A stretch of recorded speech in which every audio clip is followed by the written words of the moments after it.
Pasamos ahora a preguntas que he traído yo de mi cosecha. Y aquí hay un tema, porque estaba repasando antes de. Preparando la entrevista, estaba repasando un poco el libro tuyo sobre tu historia general de Al-Ándalus.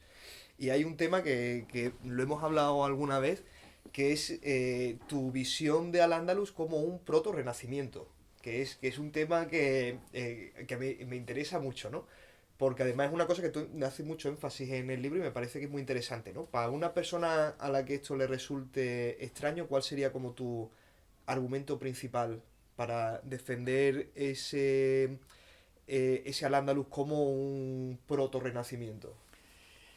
Ahí tú me has matizado muy bien, porque eso lo hemos hablado otras veces y tú lo has escrito, y yo estoy habilitado ya para comprar tu idea. Es decir, Mm, que el Islam como tal, la civilización del Islam, el Islam con mayúscula, es un alargamiento casi hipertrófico de la mm, antigüedad tardía. Yo creo que ahí tú lo leíste mejor que yo, porque yo planteaba que de alguna forma, como hay una continuidad desde Al-Ándalus hasta el Renacimiento europeo, solamente se miraba hacia allá, pero también se estaba absorbiendo desde la otra parte. mm, Por lo tanto, la historia completa sería alargar in extremis la antigüedad tardía y fertilizar de alguna manera el mm, Renacimiento. ¿Desde qué punto de vista? Yo lo sitúo en cuatro palabras, cuatro términos mm, que para mí son fundacionales de lo que puede entenderse el humanismo renacentista. mm, El libre pensamiento, que es mm, Averroes y su vía de la doble verdad. El averroísmo será el primer libre pensamiento de Europa y eso mm, proviene del Andaluz. El sentido de solidaridad, lo que en árabe es la reciprocidad del tadamun, que proviene de las epístolas de los hermanos de la pureza, mm, que proviene del Calila y Dimna, que será traducido al castellano por el Scriptorium de Alfonso X el Sabio, en el cual se traslada el sentido de la colectividad que tiene que ayudarse mutuamente, la solidaridad, en la traducción de un cuento muy concreto de La paloma collarada del Calila y Dimna, que mm. yo creo que es un guiño el que hace Ibn Hassan por el collar de la paloma a Sí, ese mismo cuento y por tanto está jugando a la misma historia, una ética colectiva. Decía, libre sí. pensamiento, ética colectiva. Para mí, que también lo hemos hablado en alguna otra ocasión, con cada uno con su propia interpretación, el despertar de la vida es la primera novela de la historia. Despertar de la vida te refieres Que al. es el Ah, filósofo vale, vale, sí, sí, autodidacta, sí. pero claro, Sí, sí. traducido como el filósofo autodidacta, lo coloca la gente en los libros de filosofía, pero Hay Ibn Yaqzan, que yo lo traduzco como el despertar de la vida, en las limitaciones espaciotemporales Mm, en las que se define una novela, está hablando del antropocentrismo. Es un ser humano que alcanza a comprender el universo sin maestro. Por tanto, digo yo, sin mm, Dios. Es la primera vez que el ser humano se sitúa. Antropocentrismo, solidaridad, vía de la doble verdad, por sí. tanto libre pensamiento. Y el cuarto sería la perspectiva de Ibn al-Haytham, que a través de un tratado de óptica Sí. manejado en la península ibérica, se empezarán la proyección en el arte, tanto pictórico como escultórico, en el Renacimiento europeo. Eso está trabajado en el libro de Beltin sobre Florencia y Bagdad, ¿no? Entonces, Mm, yo creo que cuando la gente plantea al Andalus como musulmanes contra cristianos, o bien chilabas, babuchas y artesanía, o bien términos que nos han quedado de la agricultura, parece que Al-Ándalus es parte de un folclore que ya, no consiguió pasar de ahí. Y sí. mi idea es que el mundo del pensamiento europeo estaba recibiendo ideas en árabe a través del Andalus. No, sí, eso desde luego. O sea, yo creo que en eso. Yo creo que hay gente todavía que lo rechaza o no quiere verlo, pero yo creo que es una cosa que más o menos, yo creo que está, por lo menos, reconocida hasta cierto punto. Todavía hay mucha gente que se sorprende, desde luego, cuando se entera de ciertas cosas. En particular, yo que he dado más cosas de filosofía y de ciencia. Lo que tú has dicho, por ejemplo, de Ibn al-Haytham, que Ibn al-Haytham no solamente es importante por el tema de la óptica, sino porque en ese mismo libro de óptica está la primera descripción del método científico. Y una descripción de cómo usar la experimentación como método para testear hipótesis, que es básicamente como nosotros entendemos ahora el método científico, que es mediante experimentación. Y es una cosa que, desafortunadamente, yo creo que de las cosas que menos sabe la gente, pero que se la debemos al mundo islámico y en particular al Andalus también, ¿no? Ahí está el libro de Juan Bernet, catedrático de ciencia árabe, ya fallecido, lo que Europa debe al Islam de España, ¿no? Y está muy bien trabado el Islam de España, porque juega ahí, no sabe el pobre cómo decir al Andalus para que se pueda entender, pero la clave es esa, ¿no? Ese Islam evidentemente con mayúscula, no la religión con minúscula, sino la civilización, ¿no? Yo creo que ahí hay un problema. La gente, por ejemplo, en pensamiento, la gente de filosofía suele hablar de el mundo occidental, la filosofía occidental. Y la filosofía occidental meten en el mismo saco a Plotino y a Nietzsche. Digo, amigo, la filosofía neoplatónica es plenamente oriental, ¿no? Claro, eso es una cosa que, bueno, tú te acuerdas de esto porque mi tesis va de eso, que claro, yo siempre he tenido problemas con eso porque, claro, para mí, o sea, cuando la gente dice filosofía occidental, a mí me parece muy absurdo, o sea, tú puedes definir la filosofía occidental como tú quieras si lo haces y eres consecuente, es decir, si a ti te parece que Platón, Nietzsche y Plotino, como tú dices, están en el mismo saco, pues entonces Averroes cómo no puede estar en ese saco o cómo no puede estar en ese mismo saco, yo qué sé, el propio Maimónides.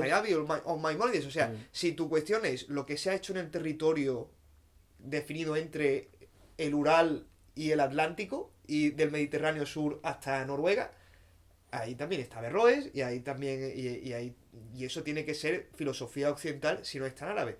Entonces, si tú eres consecuente con ese criterio, pues entonces sí, o sea, si es una cuestión geográfica, pero claro, es lo que tú dices, que hemos llamado filosofía occidental a ese concepto, digamos, como si hubiese una especie de unidad, como que si el territorio el territorio europeo hubiese generado una especie de unidad metafísica donde, por lo tanto, Platón, Plotino y Nietzsche están todos en el mismo saco. Incluso de un modo depurativo, metahistórico, han conseguido que el judeocristianismo sea occidental, pero el islam oriental, cuando los tres vienen de Oriente.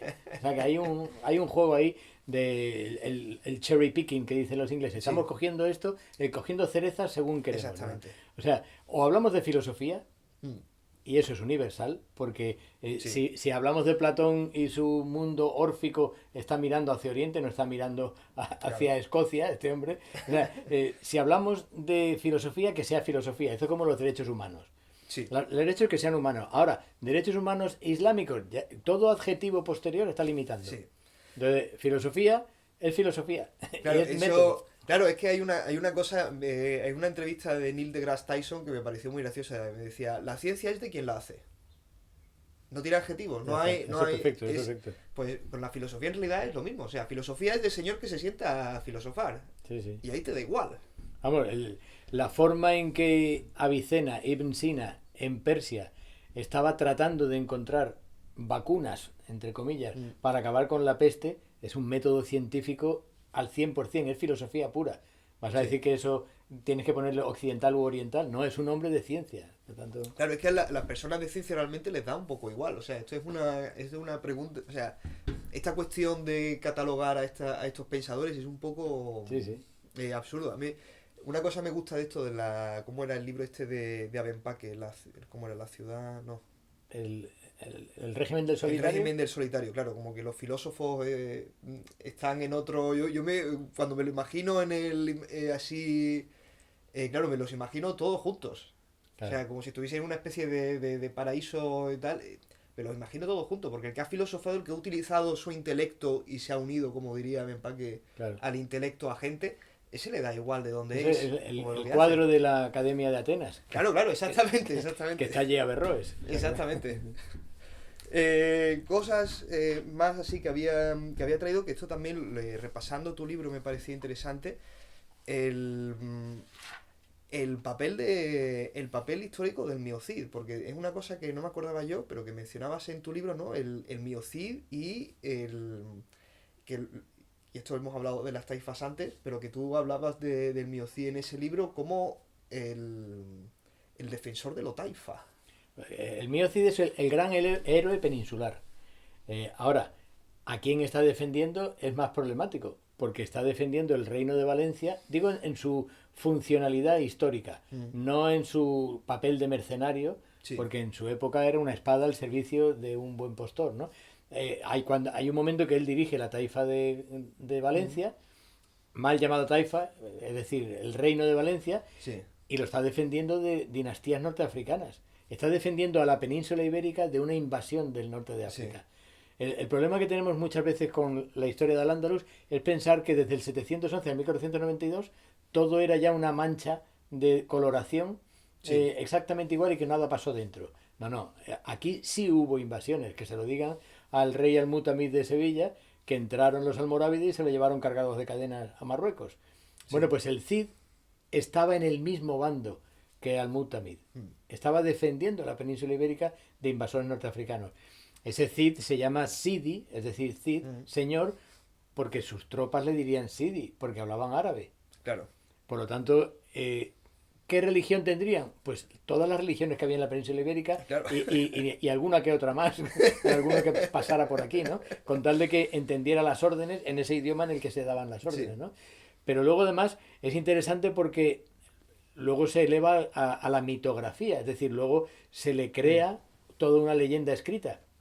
Y en esa leyenda escrita hay ya poemas orientales de frontera de crónicas árabes. Pero es que hay poemas de fronteras de crónicas árabes, pero también Basilio de Dionís el Acrita en leyendas griegas. Es decir, la épica se alimenta de absolutamente todo mm. lo que te pueda recordar a lo que es un héroe, ¿no? Entonces, en la biografía del Cid hay elementos de héroe griego de frontera contra los persas y hay elementos de reyes árabes luchando en el desierto de Siria, ¿no? Por lo tanto, es una crónica que nos sirve, es un poema que nos sirve como continuidad, como porosidad, ¿no? Eh, a mí es que me encanta, o sea, repasando otra vez el texto, me encantó mucho lo que decías del Miocid. Pasamos ahora, sección así que te lo estaba comentando antes, de referencias, de tus referencias intelectuales. Y entonces te quería preguntar tú ya respondes como tú veas, un islamólogo o islamólogos, dos o tres que tú digas, me han influenciado internacionales, por decirlo así. Porque quería después preguntarte por arabistas españoles o islamólogos Sí. españoles. A mí hay dos islamólogos, hay uno, los dos son internacionales, pero uno es español Mm, y otro es norteamericano britanizado.